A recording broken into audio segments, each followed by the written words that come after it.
Hem de tenir en compte que les circumstàncies actuals ens estan posant al davant moltes situacions de pèrdues relacionades amb la mort i altres situacions de pèrdua i canvi relacionades més amb aspectes econòmics, per exemple, o amb aspectes relacionals, pèrdua de la rutina, d'aquestes experiències vitals.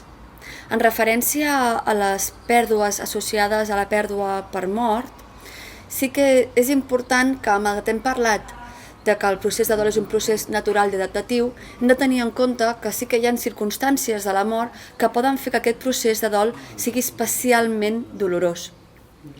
En el context actual podem trobar dos aspectes relacionats amb les circumstàncies de la mort que poden esdevenir el que diem, uns factors de risc a l'hora de tenir un dol més o menys saludable, és a dir, que poden esdevenir certs aspectes que haurem de cuidar molt als nostres infants.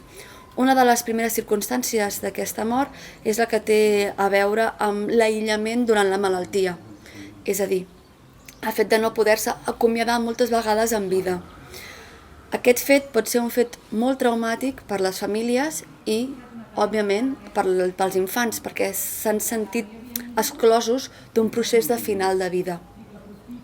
Alhora, també tenim moltes evidències de la importància del que són els rituals de pas a les nostres vides. El ritual de pas és aquell ritual que ens ajuda a integrar un canvi. En aquest cas, quan parlem de la mort, parlem dels rituals que realitzen aquestes cerimònies que es realitzen de comiat als tanatoris i després, posteriorment, les incineracions o els enterros. Les circumstàncies actuals també han provocat que molts d'aquests comiats col·lectius no s'hagin pogut donar. Per tant, tota aquesta part de dol social, del suport mutu familiar, moltes vegades no s'ha pogut donar i per tant també pot quedar com quelcom buit per l'infant, és a dir, no poder pogut compartir aquesta experiència amb el seu entorn. És important tenir-ho en compte perquè nosaltres des de l'escola també seran dos temes que haurem d'abordar i que podem abordar. És a dir, què podem aprendre d'aquestes experiències del fet, per exemple, de no haver-nos pogut acomiadar en vida? Doncs podem aprendre la importància de valorar tots els que tenim al nostre voltant, el fet de cuidar dels altres, de la cura dels altres, de com expressem les nostres emocions i el nostre amor vers els altres, com també tenim la nostra pròpia autocura.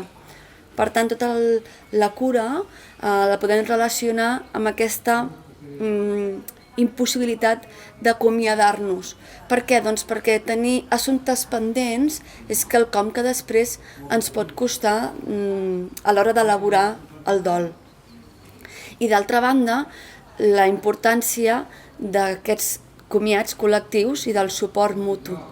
Aquí sí que és molt recomanable trobar maneres de poder acomiadar-nos amb aquests actes simbòlics que ens permetin connectar amb el record de la persona. Moltes vegades aquests actes de comiat és la primera vegada en què connectem amb l'absència des del record. Per tant, això ho podem fer a casa, ho podem fer també a l'escola, podem portar objectes d'aquelles persones que ens estimem i que no ens acompanyen físicament però sí ens acompanyen en el record. Podem compartir dibuixos, treballs artístics i poder també una mica connectar-nos amb aquest suport.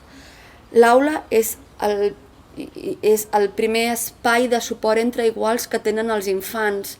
Per tant, també afavorir activitats d'aquest tipus ens ajudaran també que ells puguin connectar amb les experiències dels altres, puguin també connectar amb les seves pròpies experiències i puguin trobar aquest suport mutu tan necessari.